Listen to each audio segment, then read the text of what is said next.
Nous allons donc parler aujourd'hui de l'utilisation des antibiotiques en ophtalmologie vétérinaire. Vous verrez qu'il y a pas mal d'actualités qui se sont profilées ces derniers temps. Alors, tout d'abord, on va essayer de positionner un peu les problèmes par rapport à cette antibiothérapie en ophtalmo. Vous avez constaté que nous avons à disposition de très nombreuses molécules, à la fois en humaine et en vétérinaire. Donc il y a un choix à faire. Beaucoup de formes galéniques aussi, collyre, pommades, injectables, comprimés, etc. Différentes voies d'administration donc possibles. Le plan éco-antibio qui est arrivé il y a quelques mois, quelques années, et qui fait que cela modifie aussi nos pratiques. Et enfin, nous devons tenir compte des problèmes spécifiques de l'œil, qui est une structure fermée, très isolée, avec différents milieux intraoculaires dans lesquels doivent pénétrer les antibiotiques et qui rendent les choses un peu particulières. Voilà. Donc un choix raisonné s'impose et je vais essayer de vous éclaircir sur ce sujet. Voilà pour illustrer les différentes voies d'administration. Donc, vous connaissez bien les collyres, les pommades, l'injection sous-conjonctivale qui est très utile en antibiothérapie pour avoir une action locale, et les injectables et les comprimés. Le plan éco-antibio qui modifie donc nos pratiques avec la liste des antibiotiques critiques. Donc, ce plan qui a été défini dans un décret du 19 mars 2016, qui est en vigueur depuis le 1er avril 2016, donc ça fait à peu près un an, et qui a défini une liste d'antibiotiques dits critiques qu'il faut donc connaître et avec une utilisation particulière. Donc, il s'agit des céphalosporines de 3e génération, les céphalosporines de 4e génération et les quinolones, fluoroquinolones de 2e génération que l'on utilisait beaucoup en rofloxacine, marbofloxacine, orbifloxacine. Et enfin, la colistine qui n'était pas très employée de toute façon en ophtalmologie. Donc, dans ce plan éco-antibio, les grandes lignes, c'est donc cette définition d'antibiotiques critiques. Ils sont donc ces antibiotiques interdits à titre préventif. Donc, ça modifie par exemple nos usages par rapport à la chirurgie intraoculaire. Ils doivent être utilisés uniquement à titre curatif. Donc, uniquement si un examen clinique de l'animal a bien été fait, si le germe identifié est sensible à cet antibiotique critique, donc un antibiogramme est nécessaire. La durée maximale de prescription est de 1 mois. Au-delà d'1 mois, un examen clinique avant renouvellement doit être effectué. Et enfin, ils sont tout de même, la loi permet que ces antibiotiques soient utilisables en première intention sur une infection aiguë, donc si c'est une urgence, si vous n'avez pas d'autre choix d'antibiotiques. Et par contre, il faudra réajuster après le résultat de l'examen complémentaire, en général après quelques jours, après l'antibiogramme. Voilà pour les grandes lignes. Les objectifs de ce plan, il est double, quantitatif, c'est-à-dire que le but c'est de réduire de 25% l'usage des antibiotiques vétérinaires en 5 ans. D'autre part, de préserver les antibiotiques critiques pour la santé humaine, l'objectif étant bien sûr de limiter les résistances aux antibiotiques. Alors, quelles sont les particularités, donc les conséquences de ce plan éco-antibio sur l'usage des antibiotiques en ophtalmologie vétérinaire, ce qui nous intéresse donc aujourd'hui? Cela ne concerne que les antibiotiques donc critiques C3G, C4G, fluoroquinolone par voie générale. Donc ça, c'est un point très important. Car en ophtalmo, on utilise beaucoup d'antibiotiques par voie topique, mais ils ne sont absolument pas concernés par ce plan. C'est-à-dire que vous pouvez continuer à employer des quinolones, par exemple, on en a pas mal à disposition, en collyre ou en pommade. La législation n'a pas été faite du tout pour restreindre les voies topiques. Donc ça, c'est un point très important en ophtalmologie. Par contre, la loi concerne la voie générale, comme vous le savez, et donc ça aura des conséquences car on utilisait beaucoup ces antibiotiques, par exemple pour les infections intraoculaires, puisque ces antibiotiques pénétraient à l'intérieur de l'œil, ou pour les infections orbitaires ou palpébrales. D'autre part, ils étaient aussi employés pour les chirurgies intraoculaires, toujours parce que ces antibiotiques pénétraient bien à l'intérieur de l'œil, ils avaient un spectre large, Donc là, on est obligé de modifier notre pratique par rapport à ces antibiotiques employés par voie générale. Alors, il peut être... donc les règles générales d'emploi des antibiotiques, là encore, sont des généralités. Après, vous verrez, on rentrera plus sur du concret, même des cas cliniques, parce que là je comprends que ça soit très austère pour le moment. Donc sachez qu'il peut être parfois judicieux d'employer un antiseptique à la place des antibiotiques, toujours pour limiter les résistances. Il y a beaucoup d'antiseptiques topiques, donc collyre, pommade, surtout des collyres, en pharmacopée humaine, mais aussi en vétérinaire. On a quelques collyres qui sont utilisables et qui sont antiseptiques, des fois associés à un vasoconstricteur décongestionnant. Ensuite, le choix de l'antibiotique va se faire en fonction de l'examen clinique. Lors d'infections banales, en première intention, vous pouvez utiliser des antibiotiques large spectre. Donc, il y en a beaucoup en topique, le chloramphénicol, l'agentamycine et les associations néomycine-polymyxine B qui ont tout un spectre large et pour lesquels vous avez des produits vétérinaires en topique. Ensuite, donc l'antibiogramme qui sera réalisé lorsque les infections seront graves, chroniques, récidivantes, ou lorsque on aura des infections qui sont résistantes à ces antibiotiques de première intention. Dans ce cas-là, n'hésitez pas à faire un antibiogramme, mais vous verrez, le but n'est pas de faire des antibiogrammes dès que vous avez une conjonctivite ou une kératite. Ce n'est pas systématique. Enfin, la particularité du chat, pour lequel les PCR peuvent être intéressantes pour rechercher des infections bien particulières, l'herpès virus félin, qui est extrêmement fréquent, les chlamydiés et les mycoplasmes. Et là, on verra les conséquences par rapport à l'antibiothérapie à mettre en place. Donc le choix, comme je le disais, soit dans la pharmacopée vétérinaire ou humaine lorsque le produit n'existe pas en vétérinaire. Et ce qu'il faut aussi retenir, ce qui est très important, c'est que dans tous les cas que vous allez voir, c'est qu'il y a peu d'infections primaires en ophtalmologie, c'est-à-dire que ce sont souvent des infections secondaires. Ça, c'est très important car lors de votre examen ophtalmo, il faudra toujours rechercher une cause sous-jacente à l'infection, qui peut être un virus, comme l'herpès virus, une CACIS, donc une insuffisance lacrymale qui favorise le développement d'infections, un corps étranger, dans un cul-de-sac conjonctival par exemple, une maladie générale, endocrino, comme le diabète par exemple, qui favorise les infections. D'où l'importance donc d'un examen oculaire complet et d'un examen général complet. Dans les examens complémentaires, le frottis conjonctival, vous connaissez bien les frottis, vous en faites souvent aussi dans d'autres domaines. La première chose, c'est d'anesthésier localement. On utilise pour cela le collyre sébésine, qui est un anesthésique de surface et qui va vous permettre de prélever avec la cytobrosse que vous voyez ici, de prélever des cellules, comme vous voyez ici, de faire un étalement sur l'âme, et ça va permettre de vous orienter dans le choix de l'antibiotique, car lors de l'examen cytologique, comme sur cette image, vous allez pouvoir détecter déjà des proliférations de certaines cellules, neutrophiles ou éosinophiles, qui vont vous orienter dans le diagnostic. Et d'autre part, voir aussi des inclusions cytoplasmiques qui vont, là encore, vous permettre d'avoir un diagnostic précis lors de chlamydiose ou de certains virus, par exemple. Le prélèvement pour isolement bactérien et antibiogramme, très important lorsqu'on a une infection, même si, comme je l'ai dit tout à l'heure, ce n'est pas systématique. On évite l'anesthésie locale, donc éviter le collyre sébésine, car il contient des excipients qui peuvent modifier les résultats. Donc on essaye de prélever sans anesthésie, c'est pas toujours facile. On peut tranquilliser l'animal si nécessaire, et on va prélever dans les cul-de-sac conjonctivaux à l'aide d'un écouvillon stérile comme celui-ci que vous connaissez très bien. Les prélèvements pour PCR, très utiles, avec une cytobrosse. Vous connaissez bien aussi ces tests, proposés par plusieurs laboratoires. Bon, là j'en ai mis un, mais bien sûr il y en a plusieurs.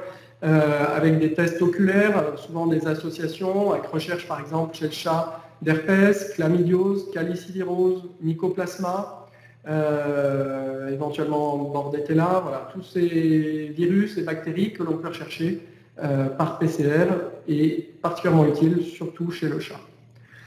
Alors, je voulais, d'un point de vue pratique, revenir sur des règles toutes simples d'utilisation des collyres et des pommades. C'est des questions qui me sont très souvent posées, soit par des vétérinaires ou des propriétaires. Et vous aussi, je sais que les propriétaires vous posent souvent les questions. Et on a plein de réponses différentes. Donc, je vais essayer de reprendre ces différents points. Déjà, des règles donc vraiment générales. Nettoyer l'œil toujours avant l'instillation. Donc ça, vous pouvez le dire au propriétaire, lui donner un nettoyant, lui prescrire un nettoyant et il nettoiera avant l'instillation des collyres. Deuxième chose, la fréquence. Moi, je pars en moyenne sur une prescription, une fréquence d'instillation de 3 fois par jour pour les collyres. J'essaye de ne pas monter au-delà de 5 fois, toujours en ayant en tête que les propriétaires peuvent se démotiver. Donc on peut avoir des problèmes d'observance avec les collyres et les pommades. Je pense que vous l'avez constaté aussi. Donc plutôt que surcharger et avoir un traitement mal fait, je préfère ne pas décourager le propriétaire et rester sur des prescriptions à fréquence raisonnable. Le relais nocturne par les pommades, beaucoup d'entre vous le font et c'est une bonne idée pour permettre donc ce relais pendant la nuit de l'antibiotique.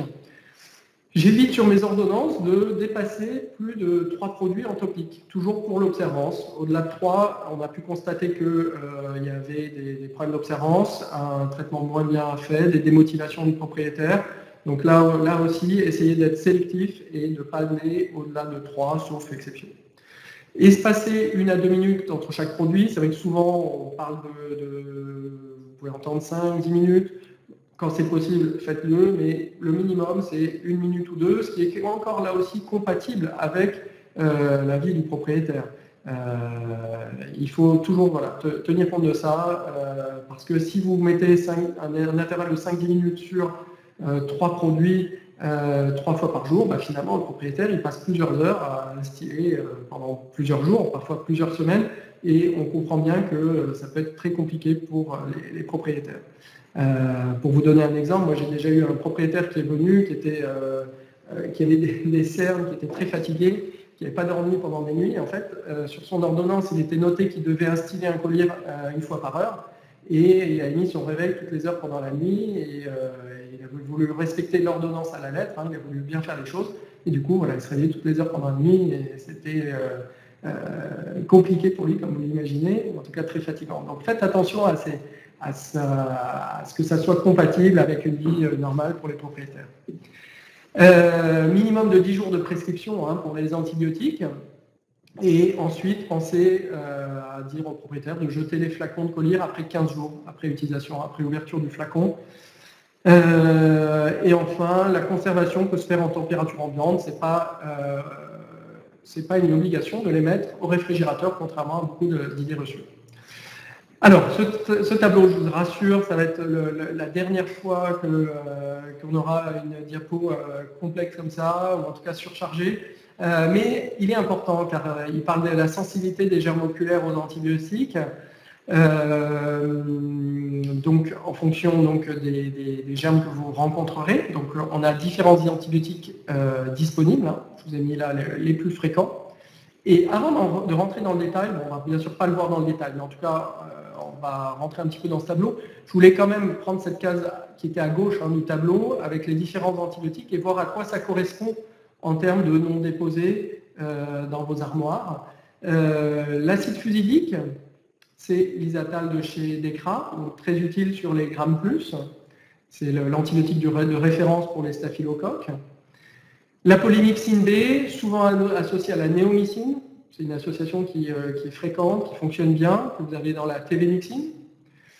Le chloramphénicol, un antibiotique très important en ophtalmologie, que l'on trouve dans l'ophtalon. Les tétracyclines, très utiles aussi, spectre large, comme le chloramphénicol. On verra que les tétracyclines pénètrent très bien dans certaines structures, donc très intéressantes. On les trouve dans la polycycline, collyre, seul, et associés aux corticoïdes dans le Sterdex, qui est aussi très utile sur les infections de surface.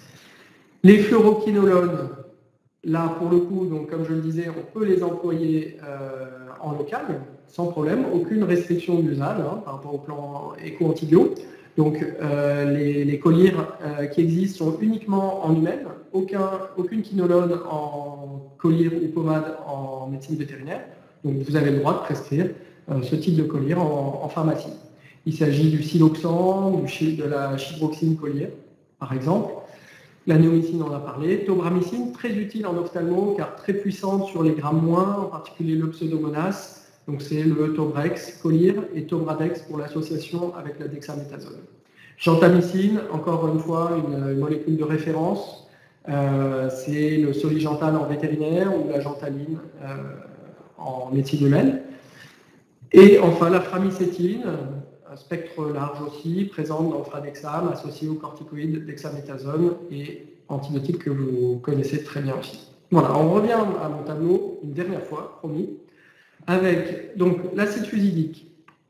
Ce qu'il faut retenir, c'est que l'acide fusidique est très actif sur les grammes plus, surtout le staphylocoque, mais pas sur les grammes moins. Donc ça, c'est important de retenir ceci.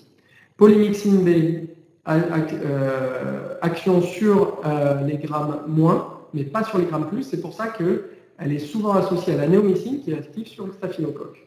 Le chlorophénicol, spectre très large, comme vous le voyez. Tétracycline, spectre relativement large, surtout sur les germes chlamydia et mycoplasme fréquents chez le chat.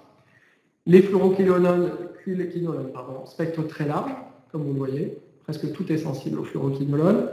Néomycine, on en a parlé. Tobramycine, surtout utile pour l'action sur les pseudomonas, les grammes moins. La gentamicine, un peu comme la tobramycine, hein, c'est le même spectre. Et la framicétine, spectre large. Voilà, je ne vous embête plus avec ce tableau. On pourra y revenir avec des questions peut-être tout à l'heure. Alors, la pénétration intraoculaire des antibiotiques, intéressant à connaître. Donc, les très bonnes pénétrations se font par le chloramphénicol, doxycycline, les quinolones, qui pénètrent très bien dans l'œil lorsqu'on les injecte par voie générale, même si on a vu qu'il y avait une restriction d'usage, hein, je le répète, les sulfamides, trimétroprime. Pénétration moyenne avec la céphalexine, mais bonne lorsqu'il y a des inflammations, et faible avec oxacilline, pénicilline, érythromycine. Lorsqu'on utilise par voie locale, on a une bonne pénétration du chloramphénicol, donc par exemple l'ophtalon, hein, que j'ai cité tout à l'heure, la norfloxacine, donc quinolone, rifamycine, acide fusidique qui pénètre très bien dans la chambre antérieure, et érythromycine. Par contre, les antibiotiques que vous utilisez souvent, polymyxine, néomycine, gentamicine, tobramycine, n'ont une action que de surface. Ils pénètrent très peu à l'intérieur de l'œil. Donc utiles surtout sur les conjonctivites, les kératites, les ulcères, mais pas lorsqu'on recherche une action intraoculaire. Voilà, je ne vous embête plus avec les tableaux. Maintenant, on va revenir à la pratique. Pour l'usage pratique de ces antibiotiques, j'ai fait le choix de les présenter par structure, paupières, conjonctives, cornée, etc. Donc on va commencer avec les paupières. Donc lors de blépharite infectieuse, on a deux types d'inflammations, des inflammations du bord externe, c'est-à-dire le revêtement cutané, donc ça s'apparente à une pyodermite, finalement, ou le bord libre avec des atteintes des glandes, comme les glandes de mébomus, donc avec mébomite, voire chalazion, et les orgelets. Voici à gauche un chien atteint d'une pyodermite, une inflammation, une blépharite simple des paupières, donc partie externe, et à droite un chien qui présente par contre un épaississement très important, comme vous le voyez, des paupières, avec un aspect un peu bosselé. Et cet aspect bosselé, en fait, s'explique par l'atteinte des glandes de mébomus. Donc on avait une mébomite chez ce chien. Toujours lors de blépharite, donc lorsque l'infection est mineure, on privilégie les pommades antibiotiques plutôt que les collyres, c'est logique, hein, un collyre sur une paupière, ça ne va pas tellement agir. Par contre, la pommade est très adaptée, elle va bien rester en contact de la peau, et vous pouvez l'administrer, on part sur 3 fois par jour. Donc pommade type néomycine, polymyxine, donc télémyxine, framicétine, le Fradexam, chloramphénicol, l'ophtalon, et tétracycline avec un corticoïde comme le Sterdex. Lors d'infections graves et profondes, on utilise toujours les pommades, hein, bien sûr, mais il faudra une action plus forte. Donc là, on peut associer un antibiotique par voie générale, comme les céphalosporines ou tétracycline qui pénètrent très bien dans les paupières. Donc, depuis le plan éco-antibio, pas de quinolone qui pénétrait bien dans les paupières aussi, pas de C3G, pas de C4G, sauf les conditions particulières que j'ai citées au tout début.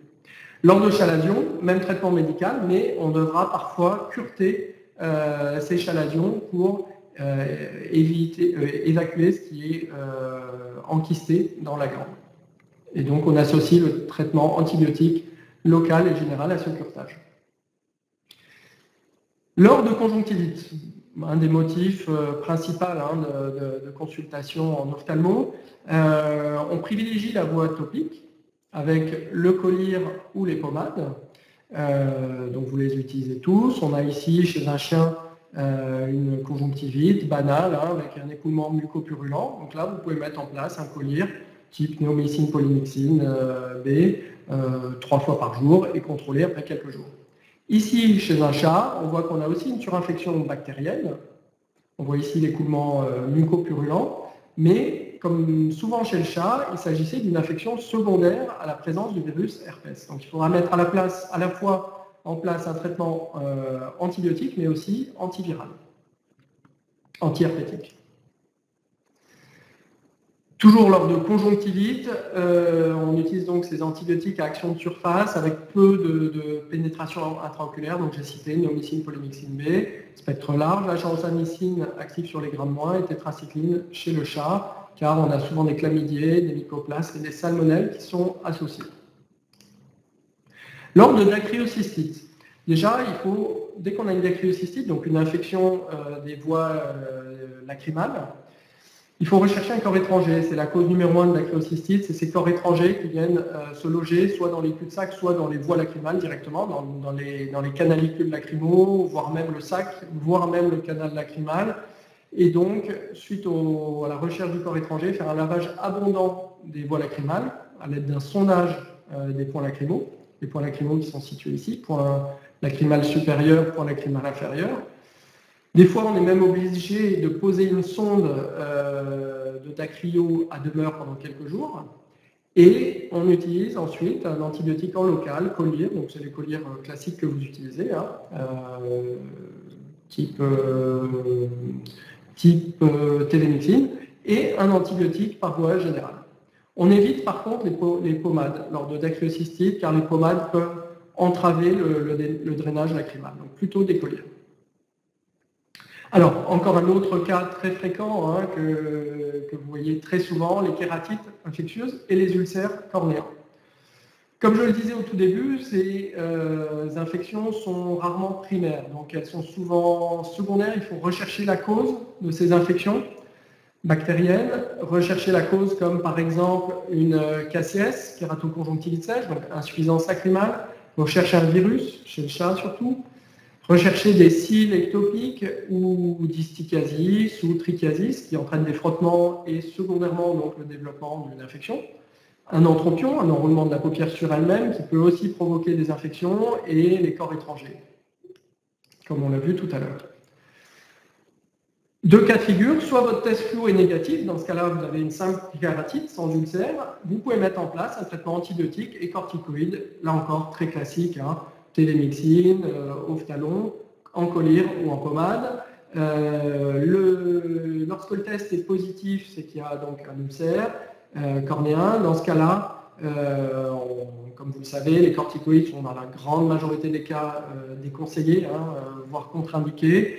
Et dans ce cas, vous mettez en place un traitement antibiotique seul, en collyre ou en pommade.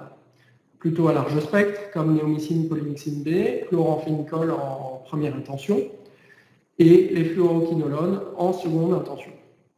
Donc pas de corticoïdes, comme vous le savez, qui potentialisent certaines infections et qui entravent la cicatrisation cornéenne.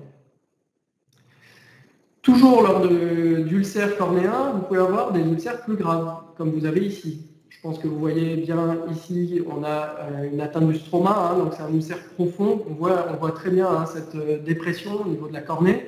Pas besoin de test fluo pour voir l'ulcère. Vous voyez qu'on a un œdème généralisé de la cornée, donc c'est une réaction d'œdème de toute la cornée qui est une réaction à l'infection qui se trouve au niveau de cet ulcère. Donc il s'agit d'ulcères graves, souvent dus à des pseudomonas. On parle d'ulcère à collagénase. Si vous regardez bien ici en périphérie, vous avez la cornée qui est très blanche, un peu gélatineuse, et c'est la caractéristique des ulcères à collagénase, d'évolution très rapide très grave, en quelques heures, cela peut conduire à la perforation. C'est souvent donc une urgence, et là, vous allez opter pour des antibiotiques actifs sur ces Gram-, sur ces pseudomonas, comme la gentamicine, ou encore plus fort, on considère que la tobramycine est 7 fois plus puissante que la gentamicine. Et on doit associer une injection sous-conjonctivale dans certains cas, voire un traitement par voie générale. Lors d'endophthalmie, c'est finalement assez rare en ophtalmologie si on compare aux conjonctivites, kératites et ulcères que nous avons vus tout à l'heure. C'est souvent dû à des traumatismes pénétrants comme une griffure, un corps étranger. Post-chirurgical, lors de chirurgie intraoculaire, on peut avoir une infection secondaire. Et lors de foyers infectieux de voisinage ou à distance, comme par exemple des problèmes dentaires qui peuvent entraîner une endophthalmie par contiguïté. Lors d'endophthalmie, lorsqu'on veut toucher le segment antérieur, on utilise un antibio local à bonne pénétration, comme le chloramphénicol qui pénètre très bien dans la chambre antérieure, comme on l'a vu tout à l'heure, l'acide fusidique qui pénètre aussi très bien dans la chambre antérieure, et l'équinolone en topique qui pénètre très bien dans la chambre antérieure. Donc en local, c'est-à-dire collyre, pommade ou injection sous-conjonctivale et éventuellement voie générale associée. Lorsqu'on veut toucher le segment postérieur de l'œil, c'est-à-dire le vitré par exemple, dans ce cas-là, les collyres et pommades n'auront pas un effet intéressant car ils seront trop éloignés du site d'infection. On opte plutôt pour les sous-conjonctivales ou péridulbaires et les antibiotiques par voie générale comme les céphalosporines ou l'association amoxicilline et acide clavulanique. Enfin, on progresse dans les différentes structures anatomiques de l'œil, les infections orbitaires. Il s'agit souvent d'abcès ou de phlegmons, comme vous le voyez chez ce chien, avec une exophthalmie, procidence de la membrane nictitante, donc ça c'est assez caractéristique lors d'abcès orbitaires. Vous avez cette procidence et cette procidence de la membrane nictitante, et une exophthalmie. Dans ce cas, on peut faire des prélèvements, soit en faisant une orbitotomie ou bien en prélevant au niveau buccal. Le traitement, on emploie lors d'infections orbitaires des antibiotiques donc par voie générale qui vont pénétrer dans l'orbite comme les céphalosporines, l'association amoxicilline acide clavulanique, la clindamycine aussi qui pénètre très bien, qui est utile sur ces abcès, comme pour les abcès à d'autres endroits, comme vous les utilisez déjà. Les fluoroquinolones qu'on utilisait par voie générale avant, mais qui bien sûr maintenant sont beaucoup plus restreintes, comme on l'a vu. Cet antibiotique doit être associé dans pas mal de cas à un débridement chirurgical, avec éventuellement une orbitotomie pour avoir un accès large à l'orbite et pouvoir drainer l'abcès. Et dans certains cas, on est même obligé de poser un drain pour évacuer le contenu de ces abcès. Alors, la liste des antibiotiques à posséder, là, vous inquiétez pas, encore un peu rébarbatif, mais finalement, c'est juste une synthèse de tout ce qu'on a vu depuis le début, avec l'association néomycine-polymyxine B, donc témyxine, collyre ou pommade. C'est une association de base, large spectre, en première intention, utile sur presque toutes les infections, sauf segment postérieur, bien sûr. La tobramycine en collyre ou pommade, donc utile sur les germes Gram-, en particulier le pseudomonas, les ulcères donc à collagénase. Les tétracyclines en collyre ou en pommade, utiles en première intention, surtout chez le chat, lors de kératite et de conjonctivite, on a vu pourquoi, et lors de blépharite, par voie générale, parce qu'on a une bonne pénétration des tétracyclines dans les paupières et dans les glandes des paupières, glandes de Mémonius par exemple. Le chloramphénicol en pommade, très utile car spectre large, pénétration très bonne dans la cornée, très bonne pénétration dans les paupières et aussi en intraoculaire. L'équinolone en collyre en pommade, donc pas de restriction, plutôt en seconde intention pour éviter les sélections, pour éviter les résistances. Large spectre, pénétration très bonne dans la cornée en intraoculaire. Et enfin, acide fusidique, framicétine, gentamicine. Voilà, je ne vous embête plus avec tous ces antibiotiques, tous ces termes. Mais par contre, on va revenir à du concret avec quelques cas cliniques et on pourra en discuter par la suite, sur la fin, si vous le voulez bien. Un premier cas, donc là, je pense que vous reconnaissez tous cette zone verte avec donc, ce test fluorescéine qui marque l'ulcère. Donc on sait déjà qu'il y a un ulcère cornéen, une perte de l'épithélium. Cet ulcère n'est pas très profond, on a une rougeur de l'œil, un petit œdème périphérique. Donc là, il s'agit d'un ulcère a priori classique, mais même s'il vous paraît très classique, toujours bien inspecter les paupières, la sécrétion de larmes, voir s'il n'y a pas un corps étranger sous les paupières ou sous la membrane nititante, car vous pouvez des fois avoir des surprises et trouver des causes à ces ulcères. Ils ne sont pas tous d'origine traumatique. Et en particulier dans ce cas, lorsque vous souleviez la paupière supérieure, d'ailleurs c'était un cas qui était traité depuis quelques temps, mais qui ne rétrocédait pas au traitement antibiotique classique, et sous la paupière, on pouvait voir ce petit cil, qui est un cil ectopique en pleine conjonctive, qui est dru, qui est perpendiculaire à la paupière et qui va directement frotter sur la cornée, et vous voyez ici l'ulcère. Voilà. Donc là, bien sûr, on met en place un traitement d'ulcère classique, mais il faut absolument associer à une chirurgie de la paupière pour retirer ce cil ectopique. Retirer le follicule pour pas qu'il repousse, parce que sinon, bien sûr, l'ulcère ne cicatrisera jamais. Voici notre cas avec un blépharospasme, donc une douleur oculaire. Vous avez des sécrétions muqueuses et parfois mucopurulentes. Donc il y a une conjonctivite, on a une kératite, la cornée était un petit peu floue, un peu irrégulière. Et là encore, bien sûr, on met en place un traitement antibiotique, mais il faut agir sur la cause. Il s'agissait d'un Charpey qui présentait un grand classique chez le Charpey, un entropion que vous voyez ici, paupière supérieure et paupière inférieure, donc traitement antibiotique, mais associé à la correction de l'entropion. Voici des cas que vous voyez beaucoup en clientèle, ce sont tous ces animaux blancs, chiens ou chats, avec une coloration marron dans l'angle interne. Je pense que vous le voyez souvent, j'ai souvent des questions par rapport à ça, donc c'est un grand classique, souvent lié à un épiphora, donc à un écoulement de larmes, des fois de mucus, mais surtout de larmes. Chez le chat, fréquent, chez le persan, principalement. Un examen complet est là aussi important, car lors de l'examen, vous pourrez détecter, par exemple, un mauvais positionnement des paupières, un mauvais positionnement des points lacrymaux, qui peuvent être occlus et qui peut expliquer le fait qu'on ait un débordement des larmes vers l'extérieur. Un test de Schirmer important, vérifier sous la membrane nititante la présence d'éventuels follicules, souvent voilà, chez des chiens comme celui-ci, jeunes chiens de 1 ou 2 ans, avec un épiphora et une coloration marron du canthus interne, vous pourrez voir des follicules. Donc c'est une conjonctivite folliculaire qui peut expliquer cet épiphora. Et juste, je reviens dessus. Bien sûr, traitement antibiotique lorsqu'on a une infection, élimination de la cause lorsqu'on l'a détectée. Et je cite tout de même un produit qui a été prescrit, qui est le Clean Eyes, qui est plus trop commercialisé maintenant, mais qui donnait d'assez bons résultats dessus, sur ce type d'épiphora. Une conjonctivite très importante, comme vous le voyez chez ce chat, on voit quasiment plus la cornée, donc c'est un chat, on a un œdème des conjonctives, on parle de chémosis, donc c'est un chémosis très très marqué chez ce chat, et chez le chat, lorsque vous avez un chémosis aussi marqué, il faut penser aux chlamydioses. C'est la chlamydiose qui provoque très souvent des chémosis très importants comme celui-ci.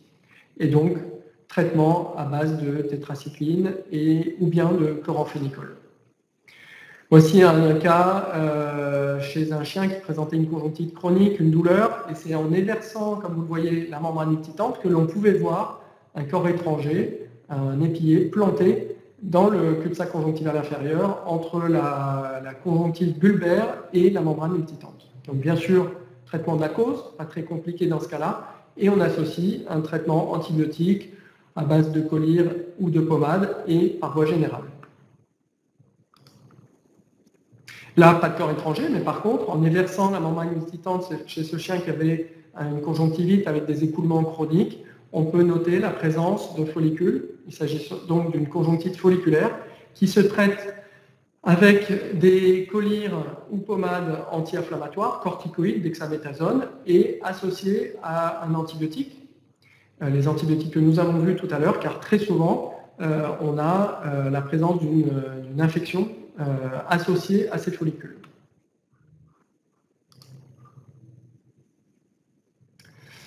Ici, vous avez un œil très infecté. Vous voyez l'écoulement mucopurulent ici, jaune, donc typique d'une infection bactérienne.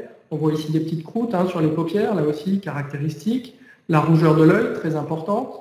Rougeur de la conjonctive, de la membrane excitante, de la cornée. On voit ici qu'on a des vaisseaux. Donc on peut dire que l'on a une conjonctivite, on a une kératite avec ces vaisseaux cornéens.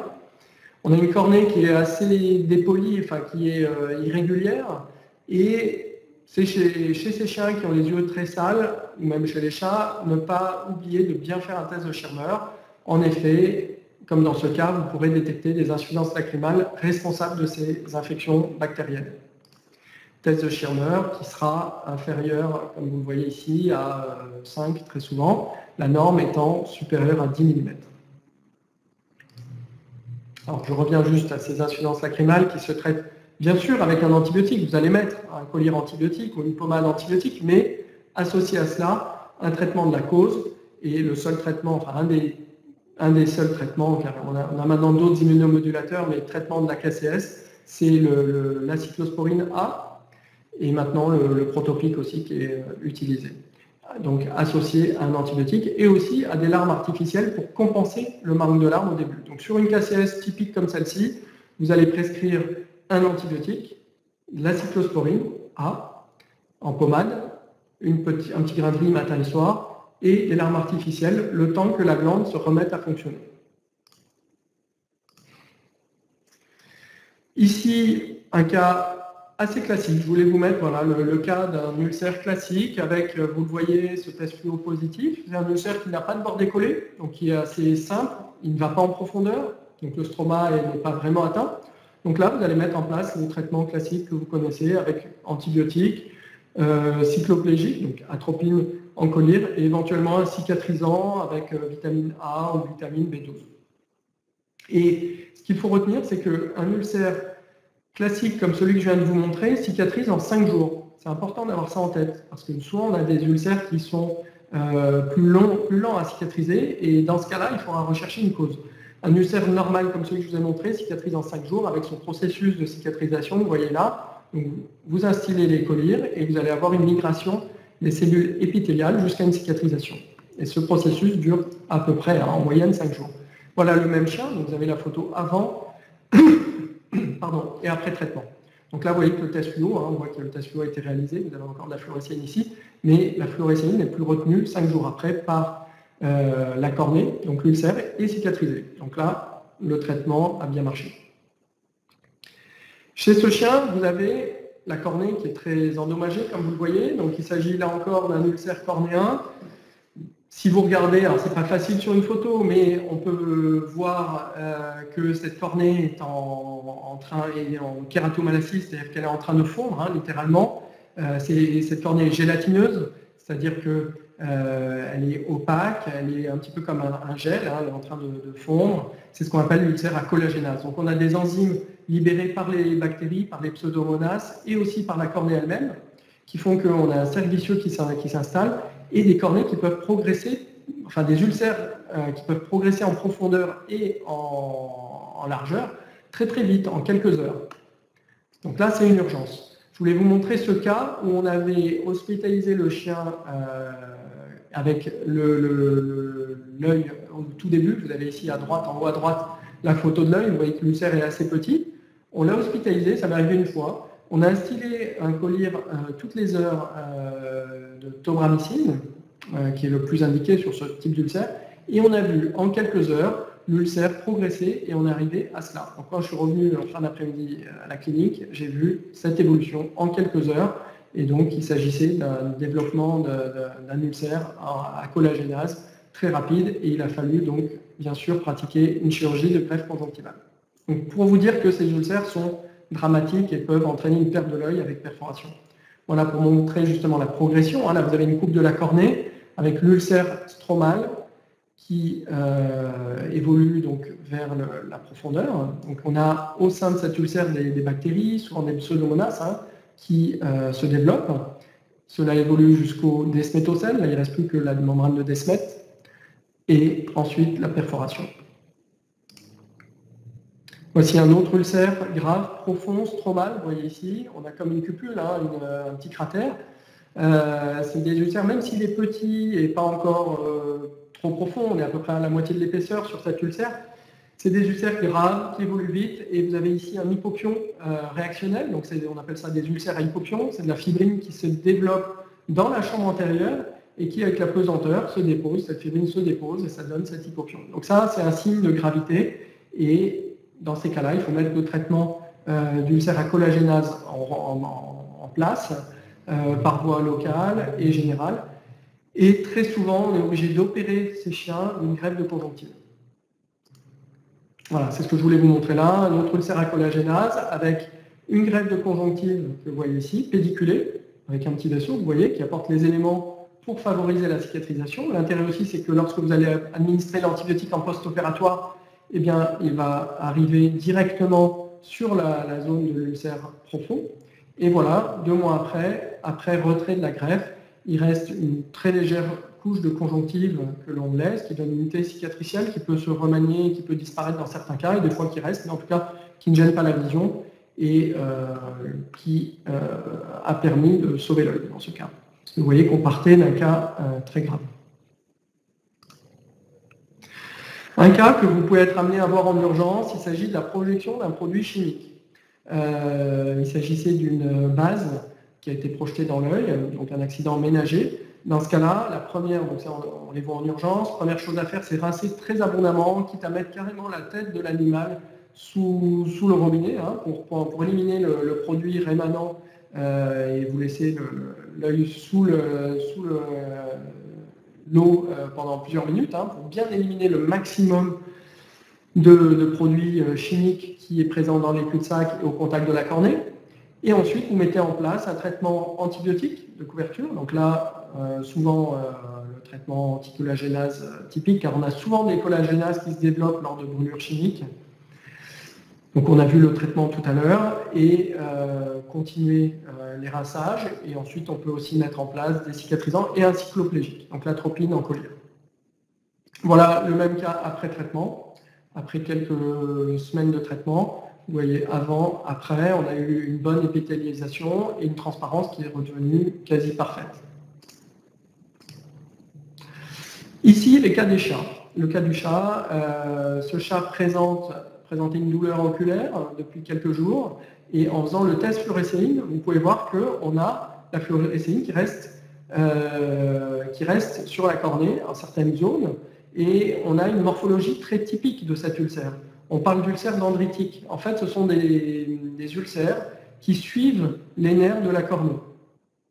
Et c'est quasi pathognomonique hein, chez le chat. Il s'agit du virus herpès qui crée cet ulcère dendritique en suivant, parce que l'herpès a une affinité avec ces nerfs de l'épithélium, et donc on a cette morphologie très typique. Suite, lorsque l'herpès continue à se développer, on a une coalescence de ces ulcères dendritiques qui deviennent par la suite des ulcères en carte de géographie. C'est ce que vous avez ici. Chez un chat qui présente un ulcère herpétique, on avait sûrement des dendrites au tout début, et ensuite on a un ulcère, là aussi un peu caractéristique hein, du point de vue de la morphologie, avec cette forme en carte de géographie.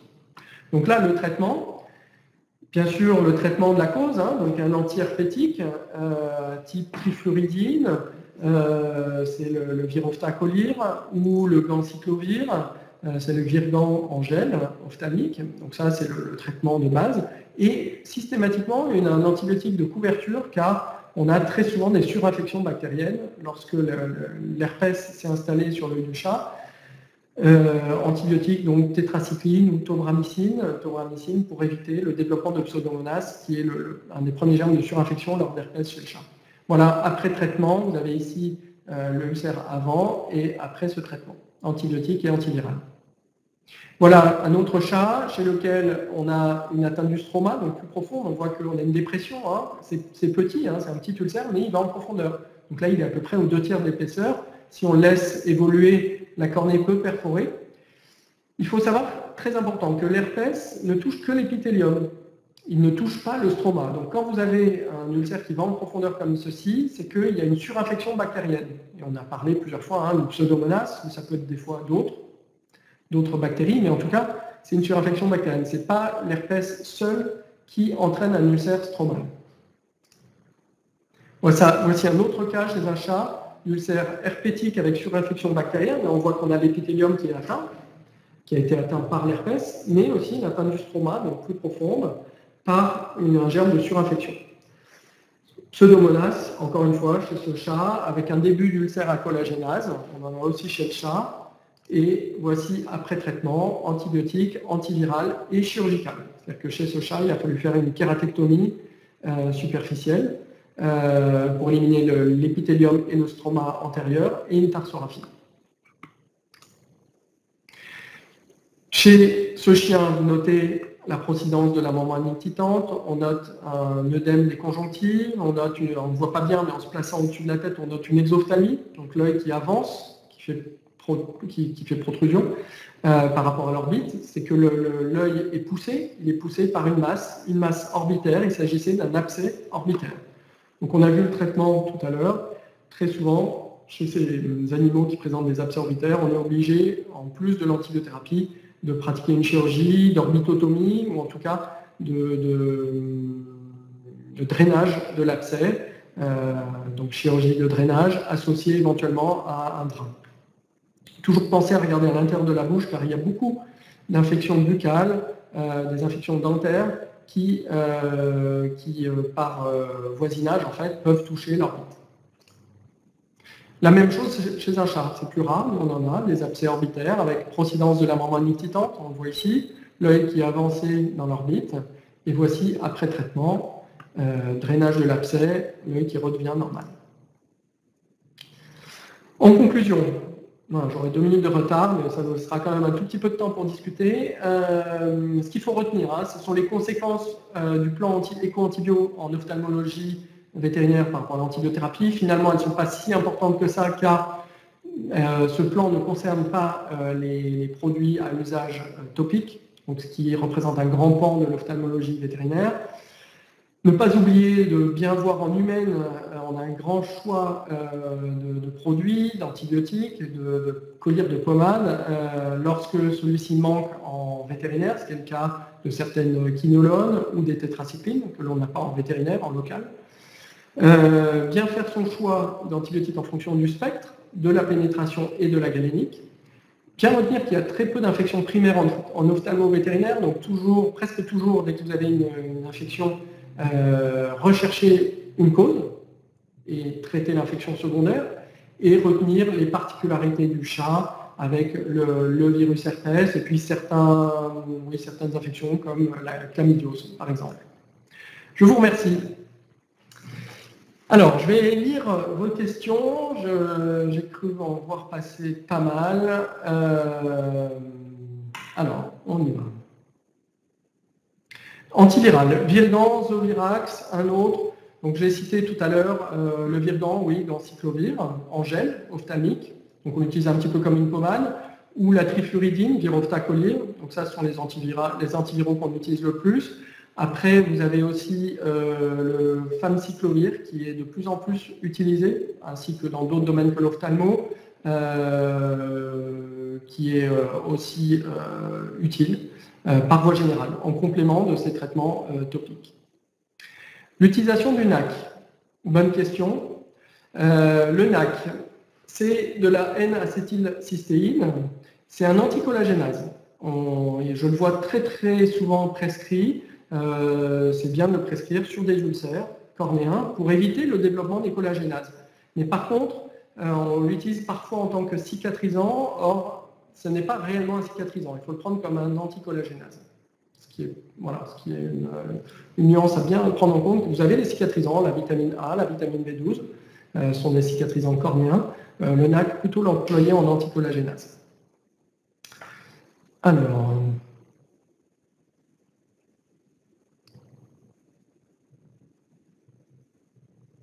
Valeur normale du test de Schirmer chez le chat. Alors chez le chien, on retient, bien sûr, comme vous le savez, la norme c'est supérieur à 10 mm. Chez le chat, on considère, suivant les articles, on lit très souvent que c'est 8 mm. Voilà, ce qui est 10 mm chez le chien, c'est 8 mm chez le chat, mais on pense qu'on a certains chats qui, d'un point de vue physiologique, ont des tests de chien mort plus bas, sans symptômes, sans réellement parler d'insuffisance lacrymale. Donc, on peut considérer qu'un chat qui peut être à 5, par exemple, pourrait être normal, par exemple.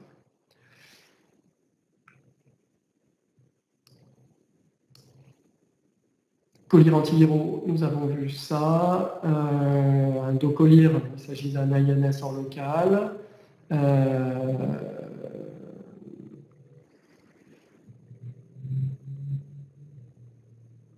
Oui, Gentaline, vous me faites la remarque, je crois que vous êtes plusieurs à signaler que le Soligental n'est plus dispo. Je suis désolé, je ne me suis pas mis à jour, je reconnais là. En fait, c'est vrai que moi j'utilise plutôt l'association polymyxine, néomycine, et j'utilisais à l'époque la gentamicine, et c'est vrai que je ne l'utilise plus, donc vous pouvez le prescrire en lui-même.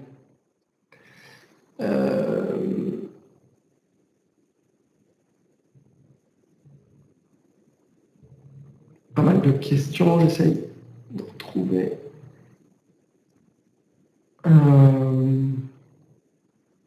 Horizon dermato. Avantage, cébésine par rapport à tétracaïne. Alors, c'est vrai que le plus fréquemment utilisé, c'est la cébésine. C'est vrai que tétracaïne, vous en avez en vétérinaire, donc c'est vrai que ça peut être utilisé. La différence, c'est que la tétracaïne serait un petit peu plus puissante que la cébésine. Donc la cébésine, c'est de l'oxybuprocaïne. Donc tétracaïne, pourquoi pas, aucun problème pour l'utiliser puisque c'est plus puissant. La seule chose, c'est que ça provoquerait un petit peu plus de conjonctivite suite à l'utilisation. Voilà, donc c'est le seul petit bémol qu'il faut avoir en tête.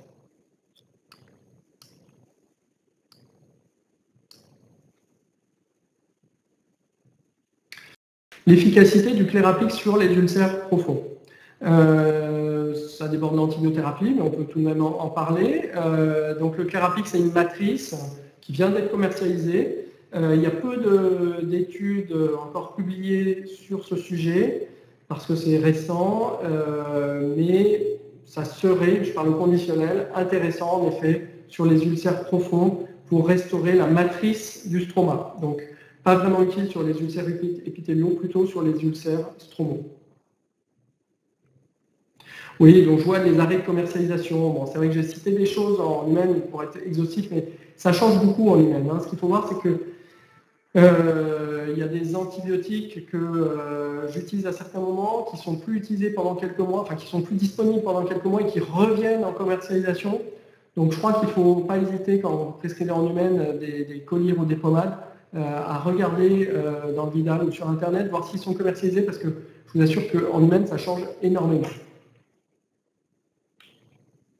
Avec pas seulement des disparitions de produits, des produits qui sont plus disponibles pendant une période et qui reviennent, comme le Sterdex par exemple. Le Sterdex, on n'en avait plus pendant 1 an et il est revenu sur le marché récemment.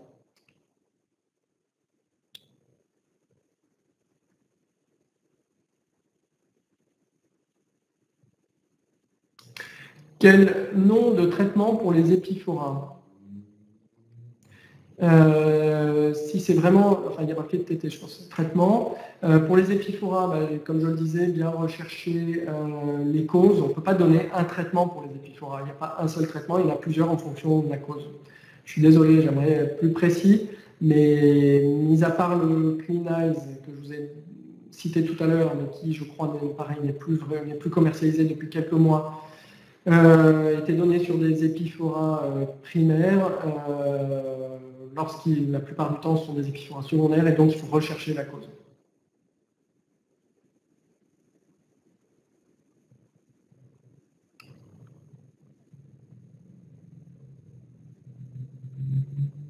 Quels produits en sous-conjonctival? Il s'agit des produits injectables. Vous prenez des injectables, ceux qu'on utilise pour des injections IV ou sous-cutanées, ces antibiotiques que vous pouvez donc injecter. Et dans certains cas, on a même, je n'ai pas parlé des colliers renforcés pour certaines infections de la cornée. on peut utiliser des antibiotiques renforcés, c'est-à-dire très concentrés, plus concentrés que ce que vous avez dans les flacons de Collier. Mais ça, c'est à reconstituer. C'est donc une réalisation extemporanée. Certains l'utilisent. Je sais qu'à l'école de Toulouse, ils utilisent ça très fréquemment. Mais bon, c'est un peu plus contraignant. Mais ça peut être réalisé. Pas de reçu de PDF. Vous le recevrez dans la journée. Vous pouvez voir aussi avec le laboratoire d'Etoquina.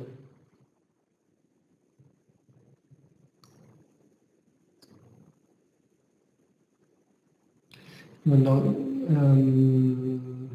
oui, donc le margocine, par exemple, peut être injecté tout à fait en sous-cutané, en sous-conjonctival.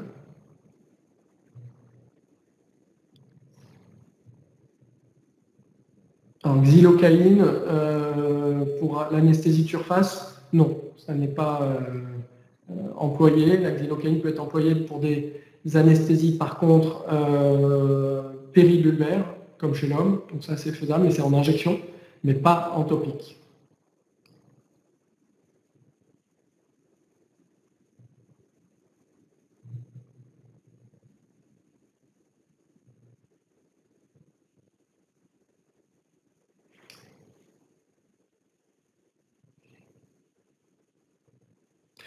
L'indication du sérum autologue.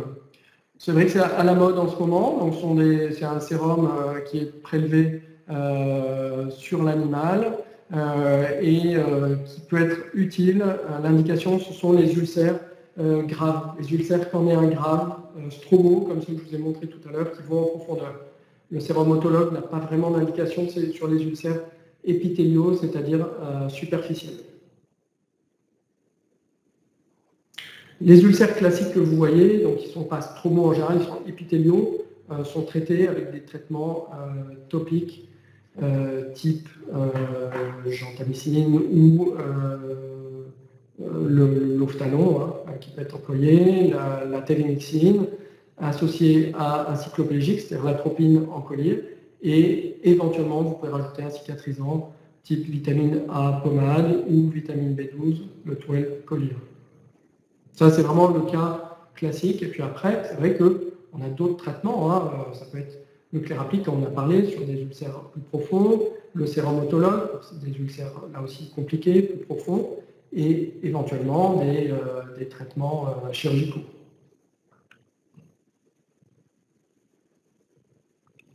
Voilà, s'il n'y a plus d'autres questions, je vais vous remercier. Merci d'avoir été présent à cette heure du repas et en espérant que j'ai été le plus précis, ou en tout cas que j'ai pu vous apporter pas mal d'informations pour la pratique quotidienne pour l'antibiothérapie en ophtalmologie. Merci à vous. Les questions non répondues. J'ai tout passé en revue, normalement, mais si vous avez des questions auxquelles je n'ai pas répondu, surtout n'hésitez pas à m'envoyer par mail. J'ai remonté tout le fil et je crois que je n'en ai plus vu d'autres.